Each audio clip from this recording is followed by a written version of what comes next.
One of the most powerful women in TV history suddenly vanished to a farm in England, claiming she's never coming back. While she blames politics, the suspicious timing suggests she's running from something much darker hidden in her past. Ellen DeGeneres and her wife, Portia de Rossi, have reportedly fled the US, bound for the UK, after Donald Trump's landslide victory. Numerous publications are reporting the couple have left the United States permanently. There are also reports the couple have put their Montecito mansion on the market. Entertainment publication The Wrap has the exclusive story and said Ellen DeGeneres and wife Portia de Rossi have moved to rural England, put their Montecito estate on the market, and plan to never return to the United States, telling friends the election of Donald Trump was their primary motivation. Ellen DeGeneres has been a vocal Trump critic, so the move doesn't come as a surprise to most. Survivor Virginia Giuffre spent years exposing a massive network of elite facilitators who recruited for the island. And it took a lot of people involved. It took doctors, psychiatrists, gynecologists, dentists. All these people knew what was going on, hairstylists. I mean, the list goes on. I could keep going on and on and on. Drivers, chauffeurs, butlers, housemaids. It took all of these people turning a blind eye, which they weren't blind to because we were right there blatantly in front of them. They knew exactly what was going on. Everyone's turned a blind eye in the place where I was supposed to be protected, in my country where I was supposed to be protected. The justice system failed us then. I believe they're going to do something amazing for us now. I really believe in them. I believe that the New York Southern District wants to do the right thing, and I will do everything that I can do to be a part of helping them do that. Leaked voice notes now suggest these industry insiders weren't just bystanders. They were the ones luring young talent into a monster's trap. I've talked to many other girls, and a lot of things have happened, okay? So, just take a deep breath. I'm trying. I'm not that type of person. That's why I was so. And I understand that, and that seems to be the case with a lot of people. Okay, either they need cash quickly, and they fall into this rut. But that's why I'm trying to look into this. But that's why I need you to be totally honest with me. I am being completely honest with you. Okay. So what else happened? And then when he started pleasing himself, he got up and he went over to a drawer and he pulled out this thing, and then he pulled down my and then he started, it was just like this. The world was paralyzed when Ellen's right-hand man, Twitch boss, suddenly offed himself in a remote motel room. Rumors of a hidden note suggest he was pressured into silence after seeing a level of darkness he simply couldn't live with. We're learning more tonight about the tragic suicide of Stephen Twitch boss and the detailed steps he took to hide his plans. TMZ is reporting when Twitch left his home the day before he took an Uber to a motel about a mile away. At the motel, he switched his phone to airplane mode so no one could reach him. The motel manager says he checked in under his own name and never left his room. We also now know that Twitch left his note. Details have not been made public, but TMZ reports the note alluded to challenges Twitch had faced in the past. Entertainer Tyler Perry knows firsthand what that is like. I want to take you back to a time in my life where I tried to commit suicide a couple of times because it was so dark. I thought the only way to make this better, this pain go away, is to end my life. Had any of those attempts happened, I would have missed the best part of my life. A resurfaced 2018 interview shows Ellen and Sandra Bullock laughing about a skin treatment extracted from young people far away. What once seemed like a weird joke now feels like a chilling confession hidden in plain sight for the world to see. Okay, let's talk about this facial that you're obsessed with. How many, did you get the whole cast of Ocean's 8 to do this? Not everybody. Okay, good, smart ones. Just those that I thought would appreciate it. Okay, explain what it is. Well, it's this way in which one forces through microneedling. It's like a little roller with these, some of you, I think many of you know it, and it pushes through the skin and ruptures the collagen and then boosts it. You look like a burn victim for a day, but then it pushes the What are you pushing into the skin, Sandra? Carrie? What are you pushing into the skin? Well, you push in whatever the facialist would like to insert into your pores. But what is it?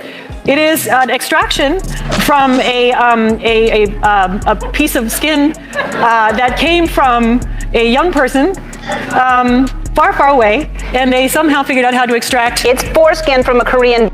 Bizarre code words like shrimp and aquariums have been uncovered in elite email chains describing victims.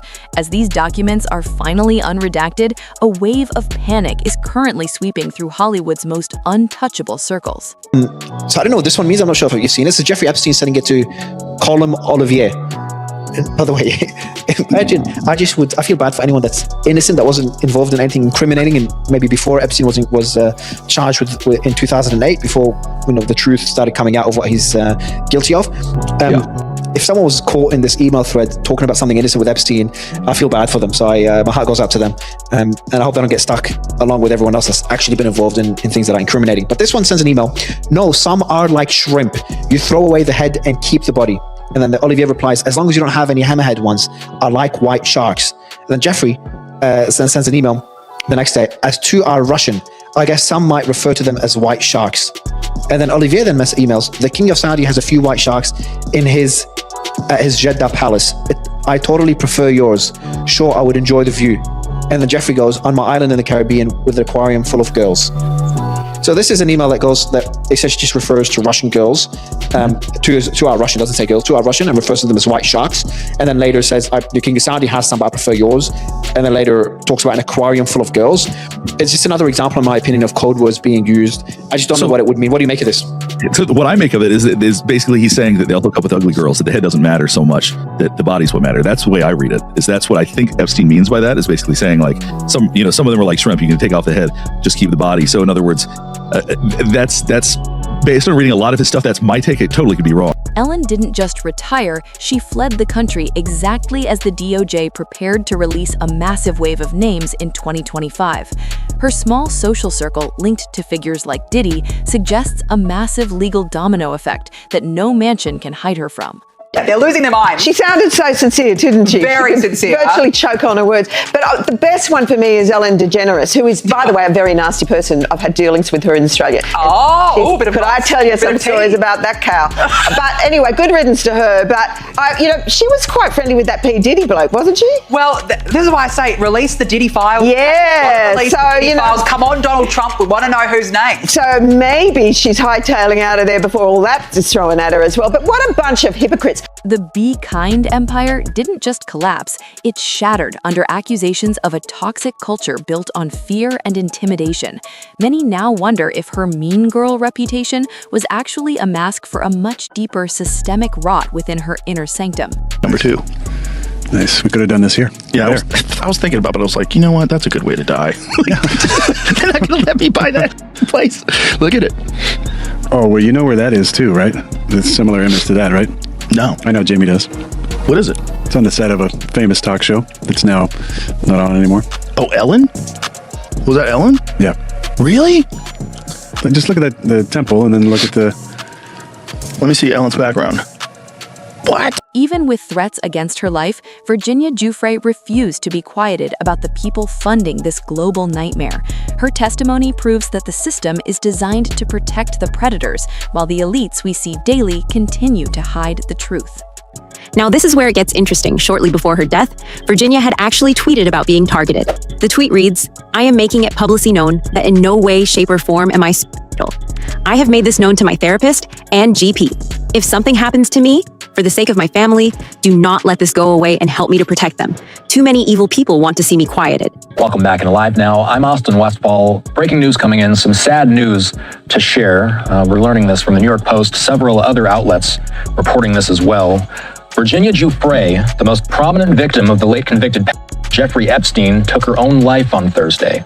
This is just weeks after she made headlines for saying that she had days to live after she claimed to have been hit by a bus. A statement given to NBC News was quoted as such from the 41-year-old's family. It says, "It's with utterly broken hearts that we announce that Virginia passed away last night at her farm in Western Australia. She lost her life to after being a lifelong victim of sexual abuse and trafficking." The New York Post says that Giuffre took legal action against billionaire financier Epstein in 2015, alleging that she was trafficked at age 16 after his ex-lover and convicted madam, Ghislaine Maxwell, recruited her from her job as a locker room attendant at President Trump's Mar-a-Lago resort. The mom of 3, according to the Post, also alleged that she was forced to have sex with disgraced Prince Andrew 3 times when she was 17, including at Epstein's Little St. James Island in New Mexico, and Little St. James Island in New Mexico, and in Maxwell's London home, where a notorious photo of her with King Charles' eldest brother was taken.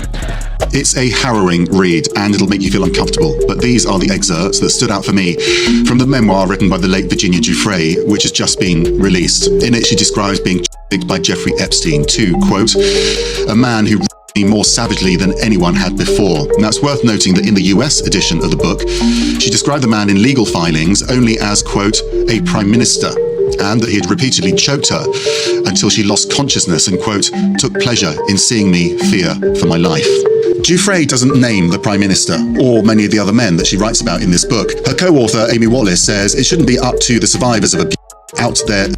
It should be the authorities, which is why she's calling for the so-called Epstein files to be released. Giuffre does name Epstein and Prince Andrew, of course, who she says she had encounters with in multiple locations.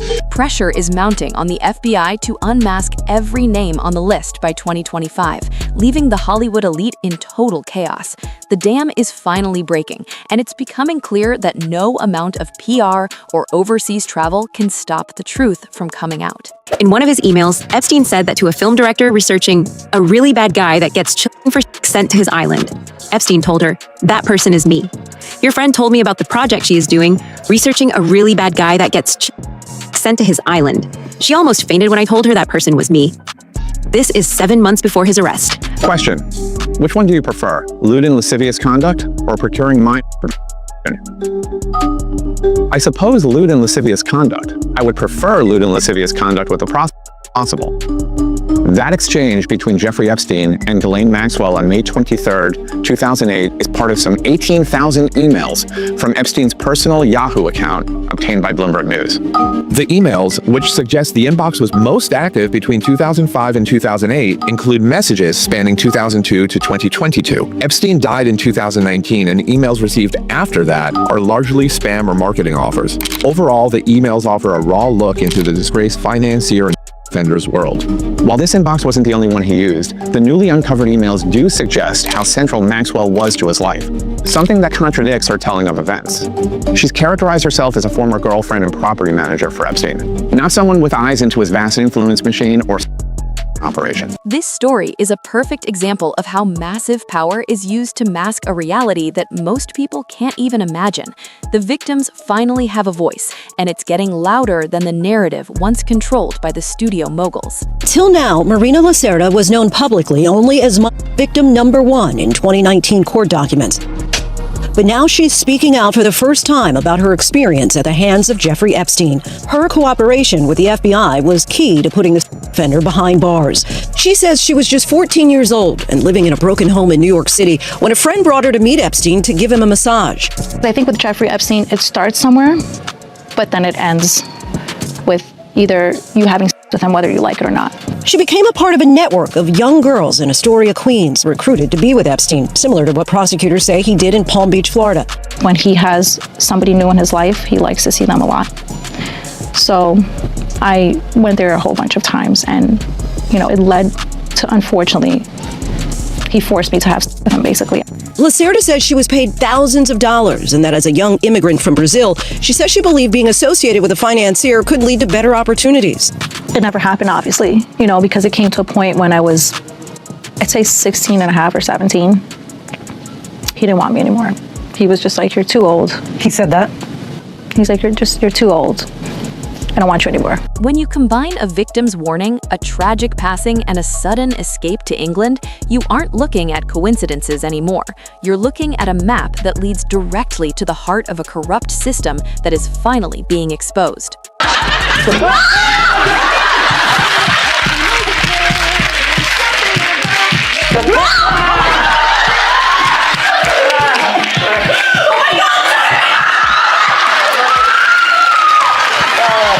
Like a lot of people saying that someone who seems so nice is not nice at all. She doesn't seem nice, but that's people have a very poor judge of character. She doesn't seem nice. It seems forced. People that are like that all the time, she doesn't seem nice. It's very forced. And whatever, you're allowed to be right? You're allowed to be nasty to people. You're accomplished. You're a comedian. You did the whole thing. What you're not allowed to do is have a Guantanamo Bay situation in the backstage of your show where everybody's walking around afraid for their life, and it's like Abu Ghraib where they're hooked up to wires and they dogs have like around them. Yeah, she's got dogs and hoods. If an intern's late, they have a hood on. I don't support that. That's just me. Yeah. Yeah, I'm with you. It takes a massive infrastructure of doctors, lawyers, and A-list celebrities to keep a horror story of this scale hidden for decades. The distractions have officially stopped, and the real-life nightmare is finally stepping out from behind the curtain.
Luis, esta es la triste realidad de la joven Gabriela Rico Jiménez, que como observamos en un momento intentó también agredir al elemento policíaco que logró someterla esta madrugada. Por eso, bueno, vamos a buscar la versión de las autoridades. As the English fog rolls in, one has to wonder if Ellen is truly at peace or just waiting for the 2025 files to drop. The audience is no longer clapping. They're waiting for answers that should have been given a long time ago. Stem cell technology that Peter and I are investing in is called SCNT, which takes the egg of a young, perfect woman specimen, takes the egg and takes out the nucleus and puts our DNA in the nucleus. They just go in and take it out. It's painful, right? Huh? Is it painful? Yeah, a little bit. And this is part of this genetic greatness that we don't see in any other race on the planet. These curvy black women from Africa. You girls have a kind of a monopoly on this genetic perfection, and we want some of that. So, girls, for $100, we will pay you for your egg. No, you gotta be out of your monkey. You can get paid a lot more than that. So, how much do you want for it? Let's bid. I bid $500. But, you know, I'm prepared to outbid him anyway. Whatever I bid, he's going to outbid me. I bought about $60,000 of the eggs. Yeah. If you have abortion, that's very valuable. Umbilical cord, placenta, even your period blood is so rich with stem cells. We regard it as waste, and it actually should be. It should be captured and recycled. The recently released emails from the Epstein files show Jeffrey Epstein was interested in genetic medicine. He paid a researcher at Massachusetts General Hospital for tests that could be used to help create stem cells. Investigators found a $2,000 invoice from 2014 for sequencing part of Epstein's genome.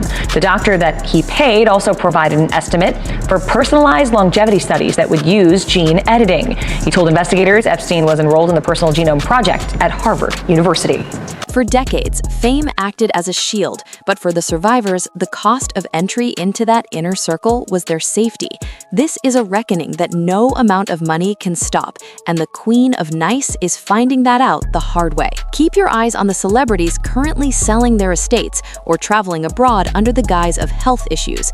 The truth is moving from the shadows of the studio and heading straight for the light of a courtroom. So you think he did not die by given all the things we just talked about? I do not believe he died by. No. And do you believe that, do you have any speculation or view of who killed him? The saga proves that a monster's power was built by the heroes who validated him and helped recruit his next victims. Accepting that our favorite stars were actually the villains is a hard pill to swallow, but justice demands it. The era of accountability has officially arrived, and it has no room for the forced smiles of the be kind era. Whether they're in England or hiding in a bunker, the world hasn't forgotten the victims left in their wake. I have spent the last 17 years in my own prison for what she, Jeffrey, and all the co-conspirators did to me. I was raped repeatedly. I was raped 3 times a day sometimes. And I was not the only girl on that island. There was a constant stream of girls being over and over and over again. And yes, Ghislaine must be in prison because I've been in hell and back for the last 17 years. And 27 for me. I was 10 years old when Liz Stein was being raped. I was 10. That is how long this trafficking ring has been going. Every new testimony brings us closer to a full, harrowing picture of an industry built on silence and exploitation. Breaking that silence is the only way to ensure these powerful predators never have a place to thrive again. The clock is ticking for those who once thought they were the untouchable masters of the entertainment world. The warning was there all along, and now that the world is finally listening, the show is truly over for good. 2017 speeches and interviews, you described Pizzagate as a baseless conspiracy theory, alleging you and others ran a trafficking ring from a Washington pizzeria basement.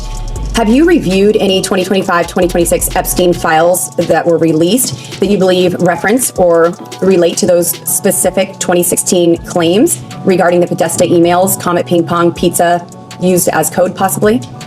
I'm sorry, you're asking her about whether she's reviewed emails in the Epstein file which relate to the wacky Pizzagate scam. You could characterize it however you want. I just would like to know if she's familiar with any of them. So excuse me, your question is about whether or not she has reviewed any emails in the Epstein release files about Pizzagate. Correct. Pizzagate was totally made up. It was an outrageous allegation that ended up hurting a number of people, that caused a deranged young man to show up with his assault rifle and shoot up a local pizzeria. I can't believe you're even referencing it. You should be... There are connections to the language. Well, the QAnon people believe there are, so I don't know what QAnon people believe. Have at it. Is the sudden move to England about a simple retirement or a desperate attempt to stay one step ahead of the law? The storm has arrived, and the truth is the only thing that's going to survive what's coming next.